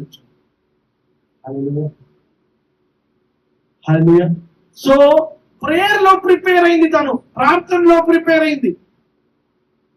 యుద్ధంకి ఎక్కడ ప్రిపేర్ అయింది తెలుసా? ప్రార్థనలో ప్రిపేర్ అయింది. ఫస్ట్ ఆ న్యూస్ తెలిసినా కానీ మొత్తము తన మైండ్ కానీ అల్లకల్లోలం అయిపోయింది. కేయాస్, మొత్తం మెస్అప్ అయిపోయింది mind. And she started to cry. కానీ ఎప్పుడైతే ప్రిపరేషన్ అనేది స్టార్ట్ చేసిందో మొత్తం ఇట్లా చేంజ్ అయిపోయింది, ఓవర్టర్న్ అయిపోయింది. ఎవరైతే ఏ నోరులైతే వచ్చి నిన్ను తీసేస్తున్నావు, యు ఆర్ అన్ఫిట్ అని అన్నారో వాళ్ళే వచ్చి నేను తీసేయట్లేదమ్మా, నెక్స్ట్ టైం ప్రాబ్లం వస్తే నువ్వు నా దగ్గర రా, నేను చూసుకుంటా అని మామూలు ఇచ్చున్నా. మనం ప్రిపేర్ అయి ఉండాలి, సిద్ధపడి ఉండాలి. ఈ రాజులాగా కాదు మనం ఉండాల్సింది. ఈ రాజులు ఏం చేశారు? వారు మోయాబు రాజుని మొత్తం లేపేయాలి, హతమార్చాలి అనే ఒక గోల్తో నిండారు. కానీ వేరే ప్రిపరేషన్, సిద్ధపడేది లేదు. మనం ఈ రోజు కూడా మనం చేసే పనిలో ప్రిపరేషన్ ఉందా? సిద్ధపాటు ఉందా? ప్రార్థనలో, విశ్వాసంలో, దేవుని నిరీక్షణలో సిద్ధపాటు ఉందా? హల్లెలూయా. నెక్స్ట్ వర్షన్ చూద్దాం త్వరగా. ఎడారిలో ఉన్న వీళ్ళని ఎడారి ఏం చేసింది తెలుసా? వీళ్ళ ప్రవర్తనను బయట పెట్టింది. The desert has shown their character. మన ఇబ్బందికరమైన పరిస్థితిలో ఉన్నప్పుడు మన రియల్ క్యారెక్టర్ బయటపడుతుంది, రియల్ ప్రవర్తన బయటపడుతుంది, నిజమైన ప్రవర్తన బయటపడుతుంది. అది దేవుడి మీద ఆధారపడుతున్నామా, లేకపోతే పక్కన ఉన్న వాళ్ళ మీద ఆధారపడుతున్నామా, మనుషుల మీద ఆధారపడుతున్నామా దేవుడి మీద ఆధారపడిన వాడు నిజమైన ప్రిపేర్ అయిన వ్యక్తి. నెక్స్ట్ కొంచెం అడిగాడు, ఇజ్రాయెల్ రాజు పరివారంలో ఒకడు షాపాత్ కుమారుడైన ఎలీషా ఉన్నాడు, అతడు ఏలియా చేతుల మీద నీళ్లు. అయితే ఎవరైనా ప్రవక్త ఉన్నాడా, ఎవరైనా ఉన్నారా దేవుడితో మాట్లాడారు? ఇప్పుడు మనం ఈ రోజుల్లో ఈ న్యూ కాన్ఫిడెంట్ కొత్త నిబంధన రోజుల్లో మనం దేవుడితో మాట్లాడాలి, డైరెక్ట్ గా మాట్లాడవచ్చు. అప్పుడు మాట్లాడాలంటే ఒక ప్రవక్త ఉండాలి. సో మీరు కూడా ఎదుగుతున్నారు, ఎవరైనా ప్రవక్త ఉన్నాడా అంటే ఉన్నాడు సార్ అని చెప్పాను. త్వరగా నెక్స్ట్ వచనానికి వెళ్ళిపోతాం. డైరెక్ట్ గా 16వ వచనానికి వెళ్దాం. అప్పుడు అతడు యెహోవా చెప్పే మాట ఏదైనా, ఆ ప్రవక్త ఏమన్నాడు తెలుసా? అప్పుడు అతడు యెహోవా చెప్పే మాట ఇదే, నేను ఈ లోయను నీటి గుంటలతో నింపుతాను. ఎక్కడ తెలుసా నింపుతానంటున్న వాటర్ ఎక్కడండి? ఇది ఎడారి డెజర్ట్ లో నీళ్ళ నుంచి తిప్పుతానంట. ఎందుకంటే యెహోవా చెప్పే మాట ఇదే, గాలి గాని వాన గాని మీరు చూడరు, అయినా నీళ్లు గుంటలతో ఈ లోయ నిండిపోతుంది. ఇప్పుడు వాటర్ రావాలంటే ఎట్లా చెప్పండి? ఇప్పుడు ఇంట్లో సింక్ లో ట్యాప్ ఓపెన్ చేసి వాటర్ రావాలంటే ఏం చేయాలి? ఫస్ట్ మీరు ట్యాంక్ నింపుకోవాలి కదా. ట్యాంక్ లోకి ఎలా వెళ్ళాలి వాటర్? భూమిలో నుంచో బోర్లో నుంచో లేదంటే వాటర్ ట్యాంక్ ఆర్డర్ చేసుకోవాలి, సంపులో నింపుకోవాలి. ఏదో ఒకటి ఒక దారి పద్ధతులు ఉంటది. లేకపోతే నువ్వు కళ్ళు మూసుకొని వాటర్ రావాలని కళ్ళు తిరగని మొత్తం వాటర్ ఉండదు కదా, ఒక లాజిక్ అయితే ఉంటది కదా. మరి ఇక్కడ ఎడారిలో నీళ్లు రావాలంటే వర్షం అన్న పడాలా, ఇంకా గాలి అన్న పడాలా. గాలి అంటే పెద్ద గాలి వచ్చి అది వర్షం రావాలి, వర్షం అన్న పడాలి. ఇక్కడ గాలి రాదు, వర్షం రాదు, ఏమి రాదు, కానీ నీళ్ళు వస్తాయని చెప్పారన్న. అది ఇంకా అన్ఫేత్ఫుల్, అంటే ఎంత విశ్వాసం పెట్టినా నమ్మసక్యం కాని పరిస్థితి. అది ఎంత విశ్వాసం పెట్టినా, నువ్వు కిలోల పెద్ద విశ్వాసం పెట్టినా నమ్మకంగా ఉండే పరిస్థితి కాదు. అయినా కూడా ప్రవక్త ఏం చెప్తాడు తెలుసా? గాలి రాకపోయినా, నీళ్లు లేకపోయినా, వర్షం ఏం రాకపోయినా నీళ్లు దేవుడిస్తాడు. ఆ నీళ్లను పట్టుకోవడానికి మీరు గుంటలను తవ్వండి అన్నాడు. ఇప్పుడు మనం నీళ్లు పట్టుకోవాలంటే ఏంటి? ఒక గ్లాసు వాటర్ బాటిల్ తీసుకెళ్తాం. కానీ కొన్ని వేల మంది ఉన్న సైనికులకి వాటర్ బాటిల్ సరిపోతాయా? ఎన్ని వాటర్ బాటిల్ చదువుతాం? కొన్ని వేల లక్షల వాటర్ బాటిల్ కాదు. సో మరి గుర్రాలకి ఎలా వేస్తారు? వాటర్ బాటిల్ లో కాదు కదా, బ్యారెల్స్ లో కాదు. అందుకే ఏం చెప్పారు? దేవుడి ఇన్స్ట్రక్షన్ ఏంటి తెలుసా? సూచన ఏంటి తెలుసా? పెద్ద పెద్ద గుంటలు తవ్వమన్నాడు. పెద్ద పెద్ద గుంటలు తవ్వమన్నాడు. ఆ గుంటలు ఏమైనా నెక్స్ట్ మీరు ఈ వందల ఇతర జంతువులు త్రాగడానికి నీళ్లు ఉంటాయి. నెక్స్ట్ వర్షం చూద్దాం 18. యెహోవా దృష్టికి తేలికైన పని ఆయన మోయాబులు కూడా మీ చేతులకు అప్పగిస్తారు. ఆ నెక్స్ట్ వర్షాలు చదువుకుంటూ వెళ్ళిపోతే జాగ్రత్తగా, మోయాబీలు శత్రువుల్ని ఈ ఇజ్రాయెల్ ప్రజల చేతులకు అప్పగించేసినట్టు. వీళ్ళకి ఫస్ట్ ఆఫ్ ఆల్ నీళ్లు లేవు. నీళ్లు మీరు కోటగొడలు ప్రతి పట్టణాన్ని, ప్రతి ప్రధాన పట్టణాన్ని పడగొడతారు. అలాగే మీరు ప్రతి మంచి చెట్టును కూడా తీసుకుంటారు. అయితే మీరు జాగ్రత్త చదవండి చాప్టర్ అంతా. తర్వాత ఈదోము నుంచి, ఆ యొక్క ప్రదేశాన్ని నుంచి వాటర్ అనేది పెద్ద ఫ్లో అయిపోయి వచ్చేసి ఈ గుంటలు మొత్తం నిండిపోతాయి. ఈ గుంటలు వీరు తొవ్వారు కదా, గుంటలన్నీ నింపబడతాయి. ఈ గుంటలన్నీ నింపబడ్డాక చాలా పెద్ద గుంటలు తవ్వుతారు. ఆ గుంటలను నింపబడ్డాక అందరు సైనికులు ఆ గుర్రాల నీళ్లు తాగి ఇది గోల్ కాదు, ఇది మధ్యలో వచ్చిన ఛాలెంజ్. ఈ ఛాలెంజ్ నుంచి విడుదల దయచేశాడు. అయితే గోల్ ఎలా అచీవ్ అయ్యారు తెలుసా వీళ్ళు? అప్పుడు సన్సెట్ అవుతుంది, సాయంత్రం అవుతుంది. సాయంత్రం అయినప్పుడు సూర్యుడు ఏ విధంగా ఉంటుంది? ఏ కలర్ లో ఉంటుంది? బ్లూ, గ్రీన్, చెప్పండి ఏ కలర్ ఉంటుంది? Orange colour. ఆ ఆరెంజ్ కలర్ సూర్యుడు ఈ నీళ్ల మీద పడి ఏమైంది తెలుసా? మొత్తం నీళ్ళని మెరుస్తున్నాయి రెడ్ కలర్ లాగా. ఈ మోయాబులు చూసి అనుకున్నారంట, గుంటలు తవ్వారు, ఏం కదా ఆటోమేటిక్ గుంటలు తవ్వారు, ఈ నీళ్ళు వచ్చేసాయి. ఆ యొక్క సూర్యు యొక్క కిరణాలు పడి ఆ మొత్తం వాటర్ అంతా రెడ్ అయిపోయేసరికి వీళ్ళే రాజ్యాలు కొట్టుకొని చచ్చిపోయారు, కత్తులతో పొడుచుకొని చచ్చిపోయారు. అది రక్తం ఏర్లు లాగా మొత్తం పారుతుందని చెప్పి వాళ్ళు అనుకోని ఏం చేస్తారంటే, మనం వీళ్ళు రాకముందే వీళ్ళు ఆల్రెడీ చచ్చిపోయారు, అక్కడిక్కడ ఒకడు బతుకుంటారు, వాళ్ళు లేపేసి చాలా మోయాబులు అందరూ బయలుదేరారు. ఎక్కడ? ఇజ్రాయెల్ వాళ్ళు ప్రతి సైనికులు క్యాంప్ దగ్గరకు వచ్చి చూస్తే ఒక్కడు చావాలి. వాళ్ళు వచ్చేసరికి వీళ్ళు అర్థమైపోయి రెడీ అయిపోయి వీళ్ళు మొత్తం వాళ్ళని లేదు. ఏంటి తెలుసా? దీని అర్థం ఏంటి తెలుసా? God made the enemy to confuse. శత్రువులంతా కన్ఫ్యూజ్ అయిపోయారు. ఈ వాటర్ ఈ యొక్క గుంటలో వాటర్ ఇచ్చినాక ఆ కిరణాలు దేవాదేవుడు ఏం చేశారంటే ఆ యొక్క సూర్యుని యొక్క కిరణాలని ఆ నీళ్ళ మీద పడితే మొత్తం కలర్ అంతా చేంజ్ అయిపోయింది. కలర్ అంతా చేంజ్ అయిపోగానే ఏమైంది తెలుసా, వాళ్ళు కన్ఫ్యూజ్ అయిపోయారు. సో ఈ రోజు దేవుడు నిన్న ఒక పరిస్థితి నుంచి తీసుకెళ్తున్నాడంటే టు కన్ఫ్యూజ్ ది ఎనిమీ. వారిని ఓడించి నీకు జయాన్ని తీసుకురావడానికి. హల్లెలూయా.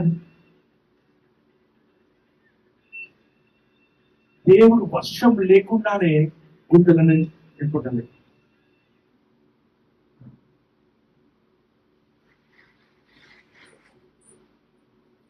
సో మొత్తం కన్ఫ్యూజ్ అయిపోయింది.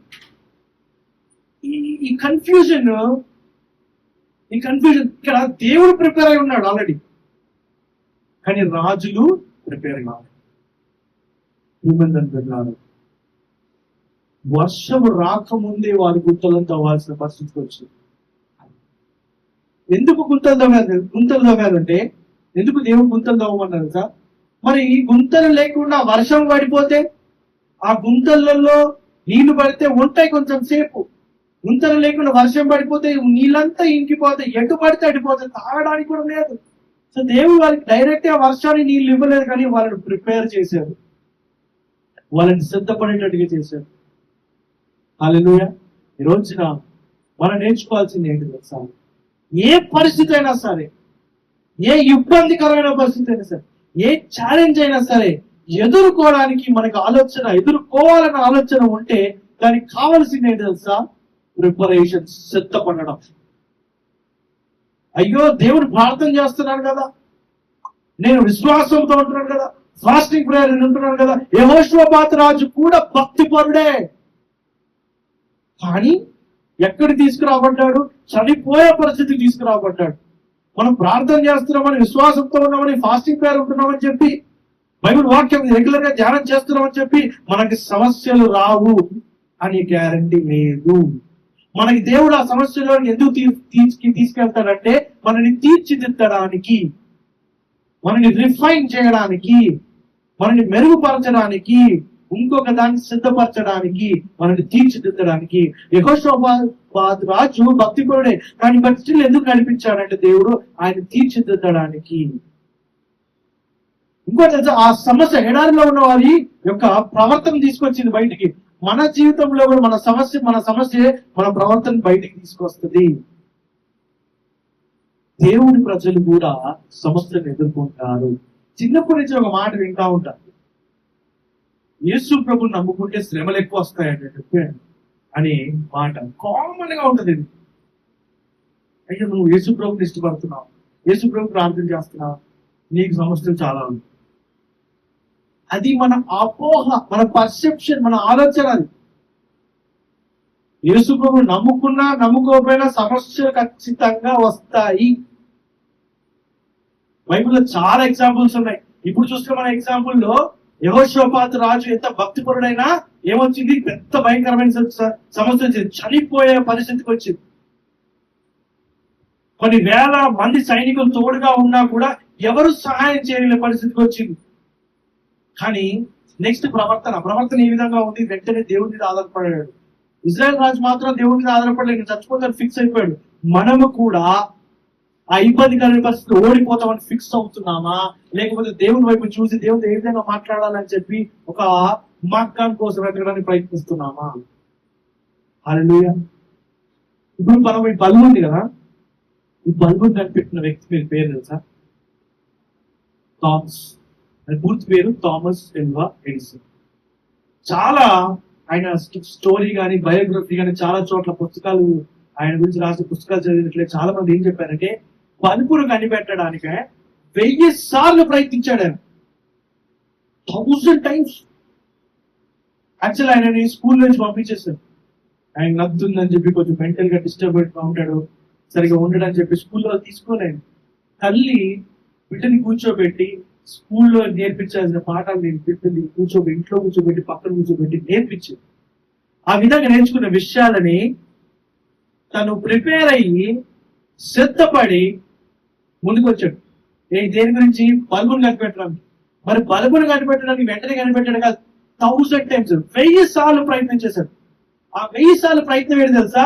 ఈ రాజులు ఉన్నారు కదా, యెహోషాపాతు రాజు, ఇదోము రాజు, అదే విధంగా ఇజ్రాయెల్ రాజు, ముగ్గురు రాజులు వారి ఇంటి నుంచి ఆ మోయాబు ప్రాంతానికి ప్రయాణమయ్యే సమయంలో ఆ జర్నీలో, ఆ ప్రయాణంలో నథింగ్ బట్ ఈ థామస్ ఎల్వా ఎడిసన్ అనే వ్యక్తి 1000 సార్లు ప్రయత్నించడము. జర్నీ కూడా ఒకటే. అర్థమవుతుందా? మనం కూడా మన లైఫ్ లో ఒక గురిలోకి, ఒక గోల్ లోకి వాడు సాధించాలని ముందుకెళ్తున్నప్పుడు ఆ జర్నీ కూడా ఈ థామస్ ఎల్వా ఎడిసన్ 1000 సార్లు ప్రయత్నించిన జర్నీ కూడా ఒకటే. మన కుటుంబాన్ని నిర్మించబడడానికి, మన కుటుంబాన్ని జాగ్రత్త కట్టబడడానికి, పిల్లల్ని చదివించడానికి, వారికి ఉద్యోగాలు తెప్పించడానికి, ఫైనాన్షియల్ నుంచి, అప్పుల నుంచి, ఆర్థిక పరిస్థితి నుంచి విడుదల బయటికి రావడానికి ప్రతి ఒక్కటి కూడా ఒక గోలే మనకి. అర్థమవుతుందండి? ప్రతి ఒక్కటి కూడా ఒక గోలే. నేను నించుంచున్నా, నా కాళ్ళ మీద నించోవాలి అనుకోవడం ఒక గోలే. ఆ గోల్ అనే ప్రయాణములో మనం చేయాల్సింది ఏంటంటే ప్రిపరేషన్ అవ్వాలి, ప్రయత్నం చేయాలి, ప్రార్థన చేయాలి. థామస్ ఎల్వా ఎడిసన్ 1000 సార్లు ప్రయత్నం చేసిన తర్వాత ఈ రోజు లైట్లు అనేది మనం పెట్టుకుంటున్నాం. ఈ రోజు చాలా మంది కలర్ లైట్లు తీసుకొచ్చారు, జిమ్మిక్ లైట్లు వస్తాయి కదా, గ్రీన్, బ్లూ, మొత్తం సిరీస్ కూడా చేంజ్ అవుతుంటాయి. కొన్ని లైట్లు ఉంటాయి, బాగుంది లైట్ అని చెప్పంటాం, కానీ అది కనుక్కున్న వ్యక్తి పేరు థామస్ ఎల్వా ఎడిసన్ అంటే. ఆయన సిద్ధపడి, ఆయన మంచి ప్రార్థన కూడా ఆయన సిద్ధపడి చేశాడు కాబట్టి ఈ రోజున ఈ యొక్క ఫిజికల్ వరల్డ్ కి మొత్తం లైట్ తీసుకురాగలిగాడు. మరి మనం దేనికోసం ప్రిపేర్ అవుతున్నాం? అసలు మనం ఏం చేయాలనుకుంటున్నాం? మనకు ఒక గోల్, ఒక గురి సాధించాలని ఉంటే ప్రిపేర్ అవుతున్నామా లేదా? చాలా మందికి కళలు ఉంటాయి, చాలా మందికి ఆశలు ఉంటాయి, నేను అదవ్వాలి, ఇదవ్వాలి, అది చేయాలి, ఇది చేయాలి, అన్నీ ఉంటాయి. కానీ ప్రయత్నం ఏది? ప్రిపరేషన్ ఏది? ప్రయత్నం, ప్రిపరేషన్ లేకపోతే అది జస్ట్ కళ మాత్రమే ఉండిపోతుంది. పగటి కళలు అంటారు, తెలుసు కదా? పగటి కళలు చాలా మందికి అంటూ ఉంటారు, అది పగటి కళ మాత్రమే అయిపోతుంది. హల్లెలూయా. ఒక గ్రామంలో అందరు ఊరంతా కలిసట వర్షం రావాలని చెప్పి ప్రార్థన చేశారు. వర్షం రావాలని చెప్పి ప్రార్థన చేశారు. రేపు సాయంత్రం వరకు వర్షం ఖచ్చితంగా రావాలని ప్రార్థన చేశారు. సాయంత్రకాల సమయం ఏంది, ఊరంతా కలిసి బయటకు వచ్చారు. వారి ఇంట్లో నుంచి ఆరు బయటకు వచ్చేసి మొత్తం ఆకాశం వైపు చూస్తున్నారు, వర్షం పడుతుందేమో, పడాలి అని చెప్పి. ఒక వ్యక్తి మాత్రం ఏం చేశాడు తెలుసా? ప్రిపేర్ అయి వచ్చాడు. ఏ విధంగా తెలుసా? అంబ్రెల్లా వచ్చాడు, గొడుగు. ఒక్క చిన్న బాబు అంట ప్రిపేర్ అయి వచ్చాడు. ఏంటి ప్రిపరేషన్? అది గొడుగు పట్టుకొని వచ్చాడు. అందరు చూసాడు, ఏంటి నువ్వు గొడుగు ఎందుకు తెచ్చావంటే, వర్షం పడుతుంది కదా, మరి వర్షం పడితే నేను తడిసిపోతా కదా, మరి తడిసిపోకుండా గొడుగు ఉండాలి కదా. అది ప్రిపరేషన్. హల్లెలూయా. ప్రిపేర్ అయ్యే వ్యక్తి నిజముగా విశ్వాసములో నిలబడగలుగుతాడు. ప్రిపేర్ లేని వ్యక్తి అవిశ్వాసిగా, అల్ప విశ్వాసిగా కింద మీద పడిపోతాడు. ప్రిపేర్ అవుతున్నావా? సిద్ధపడుతున్నావా? ఈ రోజుకి, రేపు తినాలి, నీ కుటుంబంలో ఉన్న పరిస్థితులు, నీ యొక్క జాబ్ లో ఉన్న పరిస్థితులు, నీ బిజినెస్ లో ఉన్న పరిస్థితులు ప్రిపేర్ అవుతున్నావు? ప్రిపరేషన్ ఉందా? లేదు సార్, మా ప్రిపరేషన్ ఏమిటి? పొద్దున్న వేసినావా, 2 ఇడ్లీలు తిన్నావా, మధ్యాహ్నం పప్పు గిప్పు వేసుకున్నావా, సాయంత్రం జొమాటోలో బిర్యానీ ఆర్డర్ చేసావా, ఇంకేముంది ప్రిపరేషన్? మహా అంటే ఏముంటది అని అనుకుంటున్నాం. కానీ మనల్ని పడేయడానికి ఎవరు ప్రిపేర్ అవుతారో తెలుసా? అపవాది, శత్రువు. Enemy is preparing a lot. Enemy కూడా ప్రిపేర్ అవుతా అవ్వనియండి, కానీ మన ప్రిపరేషన్ దేవుడి సన్నిధిలో పెడితే ఏమవుతుంది తెలుసా?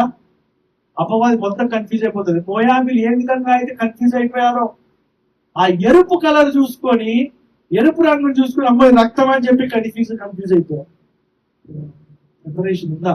ప్రార్థనలో ప్రిపరేషన్ ఉందా? ప్రయత్నంలో ప్రిపరేషన్ ఉందా? విశ్వాసంలో ప్రిపరేషన్ ఉందా? దేవుడి యందు భయభక్తులు ప్రిపరేషన్ ఉందా లేదా? ప్రశ్నించు. ప్రిపరేషన్, వాటర్, నీళ్లు అనే ప్రిపరేషన్ లేకపోయి ఉండట్లేదు. దేవుడు ఆ రోజు నీళ్లు ఇవ్వకపోయి ఉండైతే కొన్ని లక్షల సైనికులు ఆ రోజు చనిపోయేవారు. లక్షలు ఎందుకంటున్నాడు? ఒక రాజ్యం కాదు, దగ్గర 3 రాజ్యాలు వచ్చాయి ఇక్కడ, చనిపోయేవారు. కానీ ఎప్పుడైతే దేవుని వైపు తిరిగారో, అది కూడా ప్రిపరేషనే, దేవుని వైపు తిరిగారో, మొరపెట్టారో, దేవుడు వెంటనే వారికి విడుదల దయచేశారు. విడుదల దయచేసి సూచనలు ఇచ్చి ఆ ప్రిపరేషన్ లో అపవాది కన్ఫ్యూజ్ అయ్యేటట్టుగా చేసి మొత్తం మోయాబీలు మొత్తం హతమార్చి విజయాన్ని పొందుకున్నారు ఇశ్రాయేలు ప్రజలు. జార్జ్ ముల్లర్ అనే వ్యక్తి పెద్ద ఆర్ఫనేజ్, 10,000 మంది అనాథ పిల్లల్ని పోషించేవారు. కొన్ని సంవత్సరాల క్రితం నేను కూడా ఆర్ఫనేజ్ రన్ చేశాను. 15 మంది పిల్లలు, 15 మంది పిల్లల్ని ఆర్ఫనేజ్ లో ఆ పిల్లల్ని పోషించడం నాకు కింద మీద అయిపోతుంది. వారికి ఫుడ్ పెట్టడం, స్కూల్ ఫీజు, బట్టలు, గిట్టలు, టై, బెల్ట్, షూ, సాక్స్.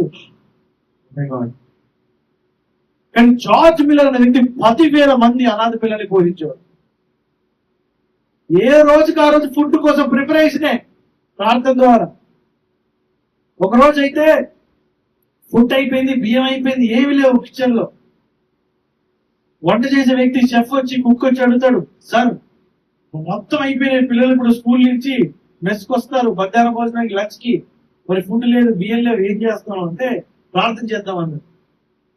వాడికి కోపం వచ్చేసింది. ఇంకా ఎవరికి? షెఫ్ కి కోపం వచ్చి, సార్ మీరు ప్రేయర్ చేస్తారు నాకు తెలుసు, ప్రార్థన చేస్తారు, కానీ ఒక్క బియ్యం గింజ కూడా లేదంటే మీరు ప్రార్థన చేస్తారంటే అంటారేంటి? నేను డబ్బులు ఉంటే ఇవ్వండి, నేను షాప్కి వెళ్ళి బియ్యం కొనుక్కొస్తాంటే డబ్బులు లేవన్నాడు. డబ్బులు లేవు అంటే మరి ఏం చేద్దాం సార్ అంటే ప్రార్థన చేస్తాం. ఎట్లుంటదంటే మన లైఫ్ లో సిచ్యువేషన్స్ రియలిస్టిక్ గా కూడా ఉండవు, లాజిక్ లేకుండా ఉంటది. ఆ టైంలోనే దేవుడి మీద విశ్వాసం అనేది పెట్టడం అనేది ముఖ్యం. అలాంటి ప్రవర్తన కలిగి ఉండాలి. లేదా ఎడారిలో నీళ్ళు వస్తాయా? రావు. కానీ ఏం చేశారు వీళ్ళు? దేవుడి వైపు మొరపెట్టారు. ఏది కాదు, ఇది కూడదు, ఇది జరగదు, ఇది అవ్వదు అన్న ఆ పరిస్థితుల్లో ఏం చేయాలి తెలుసా? దేవుడి వైపు చూడాలి, దేవుడి వైపు చూడటానికి ప్రిపేర్ అయి ఉండాలి. అయితే జార్జ్ ముల్లర్ ఆ రోజున కోపం చేస్తున్నారు. ఎవరికి? వంటోడికి. మనకు కూడా కోపం వస్తుంది తెలుసా? కొంతమంది అంటారు ఆఫీస్లో, ఎప్పుడు చూడు దేవుడు దేవుడు దేవుడు అనుకుంటారు, ఎప్పుడు చూడు వాక్యం, ఎప్పుడు చూడు నీ స్టేటస్ వాక్యాల్లో ఉంటాయి. అది తెలియదు, మనం ప్రిపేర్ అవుతున్నాం. కోపడే చాలు, ఏంటి సార్ మీరు ప్రేయర్ అంటే ప్రార్థన చేస్తే దగ్గరలో ఉన్న పెద్ద చాలా ధనవంతుల పెళ్లి క్యాన్సిల్ అయిందంట. అప్పుడు వచ్చిన పెళ్లి వాళ్ళు 10,000 మందికి ఫుడ్ వండారంట. పెళ్లి క్యాన్సిల్ అయితే మన వాళ్ళ పెళ్లి ఎందుకు క్యాన్సిల్ అయిందో మనకు తెలియదు. నల్లి బొక్క వండేదేమో మరి కదా. నిజంగా కొన్ని చోట్ల న్యూస్ లో చూస్తే ఆ మటన్ లో నల్లి బొక్క రాలేదని కూడా పెళ్లిళ్ళు క్యాన్సిల్ అయిన పరిస్థితులు ఉంది. గొడవలు అయిపోయినాయి. మరి ఆ రోజు ఆ పెద్ద పెళ్లిలో ఎందుకు క్యాన్సిల్ అయిందో తెలియదు, కానీ క్యాన్సిల్ అయిపోయి ఆ పెళ్లి కుమారుడు వాళ్ళు పెద్దలంతా ఇక్కడ ఆర్ఫనేజ్ ఇచ్చేయమని చెప్పాను. క్యాన్సిల్ అయిపోయి అంత గొడవ అయిపోతే వచ్చిన వాళ్ళు కూడా ఏం చేశారు? వెళ్ళిపోయారు. ఇంకా ఫుడ్ అంతా తీసుకొచ్చింది. బిడ్డ, దేవుడు ఎడారిలో నీళ్లు తీసుకురాగల శక్తిమంతుడు. ఎండిపోయిన నేలల నుంచి పంటను తీసుకొచ్చే శక్తి కావాలి. హల్లెలూయా. అదే జార్జ్ మిల్లర్ కొన్ని రోజుల తర్వాత పాలు లేవంట, పిల్లలకి పోతామంటే ఏం చేయాలో అర్థం కాని పరిస్థితిలో మళ్ళా ప్రార్థన చేశాడంట. ఈసారి మళ్ళా కుక్ ఈసారి ఏం అనలేదు, ఇంకా సర్లే ప్రార్థన చేస్తే అన్ని అవుతున్నాయి, ఏమనలేదంట.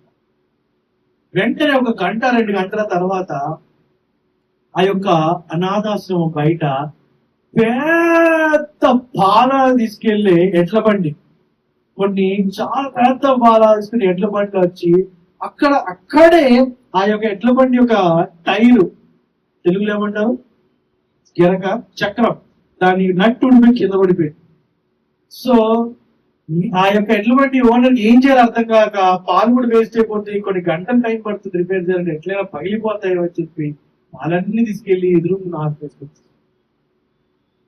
అదే గమనించారా? ఇది మనం ప్రిపరేషన్ అవుతున్నామా? సిద్ధపడుతున్నామా? అపవాది మనం ఏం చేస్తుంది? ఎప్పుడు తొక్కేయాలని చూస్తుంది. కానీ మనం ప్రిపేర్ అయి సిద్ధపడి ఉంటే అపవాది మనం చూసి కూడా అబ్బో ఇది దేవుని కుమారుడు అని చెప్పి మాట్లాడారు. 1 వీక్ బ్యాక్ లో మీ అందరికి తెలుసు, రీతికి బాగాలేదు, ఐసీయూలో అడ్మిట్ చేశాం. Private hospital. 3 హాస్పిటల్కి వెళ్ళాం, హాస్పిటల్ వెంటనే అడ్మిట్ చేయాలన్నారు. కంగారు పెట్టేశారు. ఎంత కంగారు పెట్టేశారంటే నేను ఇక చాలా సీరియస్ అయిపోయాను. అంత కంగారు పెట్టేశారు. నన్ను రూమ్ లో తీసుకెళ్ళి దానికి ఇంత అవుతుంది, దానికి ఇంత అవుతుంది. ఫస్ట్ బాబుకి బ్రీతింగ్ సరిగ్గా రావట్లేదంటే నా దగ్గర కొంచెం కమర్షియల్స్ డబ్బులు ఎంత అవుతుంది దీంతో మన హాస్పిటల్ జాయిన్ చేస్తారా, ఎలాంటి పరిస్థితి తీసుకొచ్చేసారంటే ఆ రోజున మనకు ఆప్షన్ లేదు, హాస్పిటల్ జాయిన్ చేయాల్సిందే. లేదు నువ్వు వేరే హాస్పిటల్ తీసుకెళ్తామని అంత టైము లేదు, ఇంత రిస్క్ మనం తీసుకోలేము, హాస్పిటల్ జాయిన్ చేయాల్సిందే. జాయిన్ చేయాలంటే ఇంత డబ్బులు అయితే డబ్బులు కట్టాల్సిందే అంట. సరే డబ్బులు కడతాం, ఫస్ట్ మరి ట్రీట్మెంట్ చేయండి, దానికి ఎక్కువ మీరు 30,000 కట్టాల్సిందే అండి. నా మైండ్ ఏం తిరుగుతుందని మీరు ఇప్పుడే 30,000 నేను ఖచ్చితంగా కింద వేసి 1,00,000-2 లక్షలు పక్క బిల్ వేస్తానండి. బట్ ఏం కాదు, దేవుడు మనకి జాబ్ ఇచ్చాడు కదా, ఇన్సూరెన్స్ ఇచ్చాడు కదా అనుకున్నాం. కానీ మీ అందరికి తెలుసు, ఆల్రెడీ చెప్పారు జాబ్ లే ఆఫ్ అయిపోయింది. కానీ ఇన్సూరెన్స్ ఉంది, అక్టోబర్ 24వ తారీఖు వరకు ఇన్సూరెన్స్ ఉంది. నిన్న ఉండాలి, అక్టోబర్ 24వ తారీఖు వ్యాలిడిటీ ఉంది. అండ్ మా కంపెనీ హెచ్ఆర్లు చేశారు 10 రోజులకే కదా, మళ్ళీ 2,000 ఎందుకు చేయడం? ఎందుకంటే ఆ ఇన్సూరెన్స్ పెద్ద ఇన్సూరెన్స్ 10 lakhs ప్రీమియం ఇన్సూరెన్స్. ఆ ప్రీమియం కట్టాలంటే 75,000 రూపీస్ కట్టాలి కంపెనీ. 75,000 రూపీస్ ఎందుకు? 10 days కదా, వాళ్ళకి అంత అవసరం రాదేమని వాళ్ళు రెన్యువల్ చేయలేదు. నేను నా ఇన్సూరెన్స్ ట్రై చేస్తున్నా, చేస్తుంటే వర్కౌట్ అవ్వట్లేదు, హాస్పిటల్లో అవ్వట్లేదు. అవ్వకపోతే స్మైలీ ఆఫీస్ ఇన్సూరెన్స్ పెడదామని చెప్పి ట్రై చేస్తుంటే స్మైలీ ఆఫీస్ ఇన్సూరెన్స్ లో 2 పిల్లల పేర్లు కనిపించట్లేదు. చూడండి ఛాలెంజ్ ఏ విధంగా వస్తుంది, ఒకదాంతో ఒకటి. ఒక్కడేమో వాడినా నువ్వు కింద మీద చేస్తున్నాడు, అంత ఇంత ఇంత అని చెప్పి ఫస్ట్ ఇక్కడ బ్రీతింగ్ రావట్లేదు, అక్కడ మనీ అని చెప్పి కింద మీద చేస్తున్నాడు. ఇక్కడ చూస్తే ఇన్సూరెన్స్ రావట్లేదు. వాడు రిసెప్షన్ లో కూర్చున్నాడు, సార్ మీరు అడ్మిషన్ చేయాలని, మీరు చేయండి, వాడు మనీగా 30,000 కట్టాలి 30,000 కట్టాలంటారు. అసలు మైండ్ లో మెస్ నడుస్తుంది, ఇంకా కేఆస్ నడుస్తుంది. చుట్టూ భయంకరమైన బాంబులు వెళ్తున్న యొక్క శబ్దం లాగా వస్తుంది. ఏం చేయాలి? Just praying, my heart is crying. Pray చేస్తున్నా, దేవా దేవా దేవా open a door, open a door, open a door. అప్పటికప్పుడు మనీ అడ్జస్ట్ చేసి నేను పే చేశాను. కానీ ఇన్సూరెన్స్ లేదు. హాస్పిటల్ ఖచ్చితంగా వీళ్ళు చాలా అవుతుంది ఇన్సూరెన్స్ ఎట్లా. But what ever it is God I giving to you means మనం కార్ తీసుకొని మేము ముందుకు వెళ్ళిపోయాం. ఇన్సూరెన్స్ కాదు. తర్వాత నెక్స్ట్ డే డిశ్చార్జ్ అప్పుడు బిల్లు కట్టమని నాకు కట్టేసాం. అయిపోయిన తర్వాత మా హెచ్ఆర్ వాళ్ళకి ఫోన్ చేస్తారు నైట్ 10:30. హెచ్ఆర్ వాళ్ళు కాల్ చేసి చూద్దాం యాక్సిడెంట్ ఓపెన్ గా ఒప్పుకున్నాడు. ఇది 10 days ఉంది కదా, అందుకే రెన్యువల్ చేయలేదు. సరే ఆయన రెన్యువల్ ఎందుకు చేయలేదో దేవుడు ఎలా చేశాడు. గాడ్ హెస్ అలౌడ్, దేవుడు పర్మిషన్ ఇచ్చాడు. మన దేవుడు చిత్తం అలా ఉంది అని చెప్పి దేవుడికి మనం లోపడాలని చెప్పి కామ్ ఓకే సార్ అని చెప్పి సార్. కానీ వాళ్ళు వర్క్ చేసి జస్ట్ 2-3 days తర్వాత వాళ్ళు 2-3 days కాదు, అదే రోజు ఫ్రైడే నైట్ నాకు వెంటనే మెయిల్ పెట్టారు. డిశ్చార్జ్ అయిపోయాం కానీ మెయిల్ పెట్టారు. ఏంటంటే ఇదే హాస్పిటల్ మెయిల్ పెట్టారు, ఆల్రెడీ నీ ఇన్సూరెన్స్ వర్క్ అవుతుంది, నీకు వ్యాలిడిటీ వస్తుంది, నీకు ఇబ్బంది ఏం లేదు, నీకు అవైలబిలిటీ ఉంటుంది అని చెప్పి వెంటనే దాని కార్డు సంబంధించి ఇన్సూరెన్స్ కార్డు ఉంటుంది. వెంటనే అప్పటికప్పుడు ఇన్సూరెన్స్ పంపించడం, వాళ్ళు మాట్లాడడం అన్ని చేసేసి చెప్పి ఇప్పుడు ఆ బిల్స్ అన్ని కూడా నేను ఇచ్చేస్తే రీఇంబర్స్మెంట్ అవుతుంది. అనగా ఆ బిల్స్ ఎంత బిల్ అయితే వాళ్ళు మొత్తం బిల్లు ఎవరు ఇన్సూరెన్స్ వాళ్ళు నాకు ఇచ్చేస్తారు.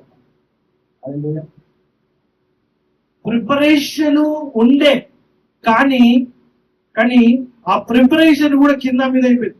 ఇన్సూరెన్స్ ఉందనుకున్నాను కానీ అక్టోబర్ 19వ తారీఖుకి అయిపోతుంది ఇన్సూరెన్స్. వాళ్ళు రెన్యూ చేస్తారులే అని చెప్పి ఆఫీస్ గా డిఫాల్ట్ చేయాలి వాళ్ళు, కానీ రెన్యూ చేయలేదు. చెయ్యకపోయేసరికి మొత్తం కింద మీద అయిపోయింది. స్మైల్ ఇన్సూరెన్స్ లో కూడా పిల్లల పేరు కనిపించట్లేదు. ఏం చేయాలి అర్థం కాదు.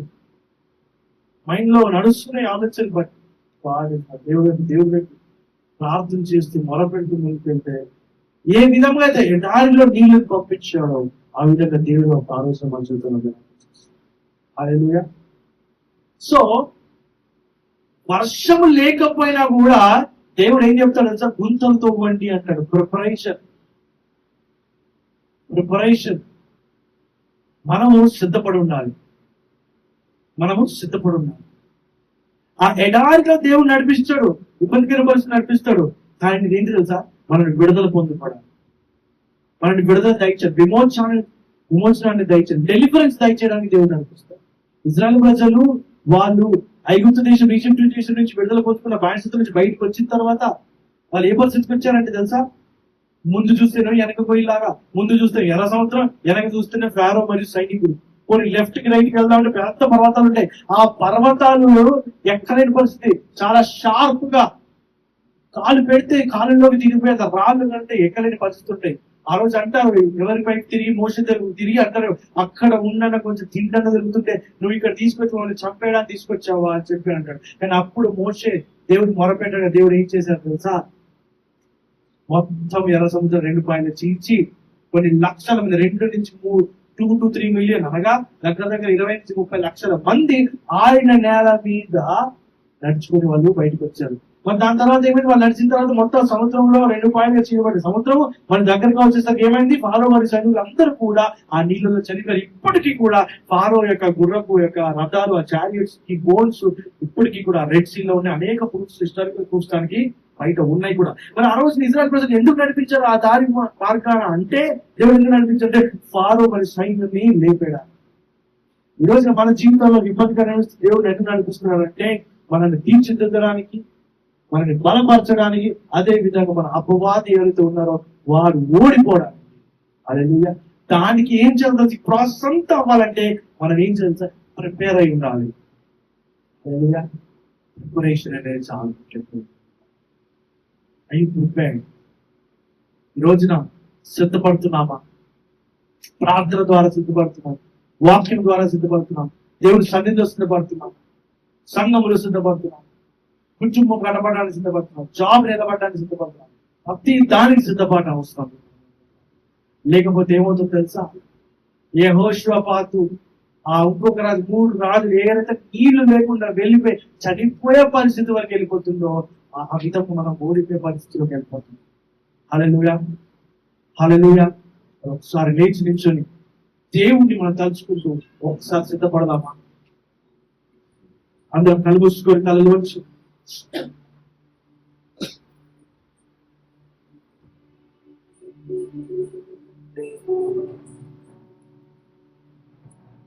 హల్లెలూయా ప్రార్థన చేసుకుంటూ, విన వాక్యాన్ని మర్చిపోకుండా, విన విషయాలని పక్కకు పడేయకుండా హృదయంలో నాటపట్టించొచ్చుగా ఒకసారి ధ్యానం చేసుకుందాం. బైబిల్ సెలవిస్తుంది, సిద్ధపాటు చాలా ప్రాముఖ్యం. You have to prepare in our life for everything. ప్రతి విషయానికి మనం సిద్ధపడాలి. యేసయ్యా కీర్తింతుని ఆరాధింతుని స్తుతింతుని యేసయ్యా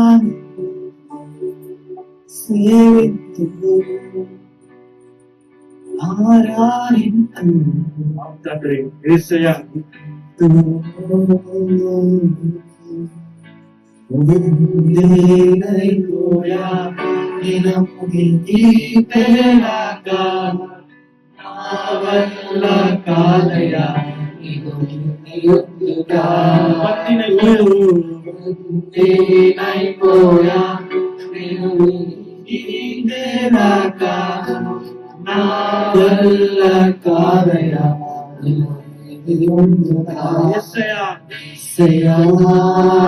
పాడుకుందాం.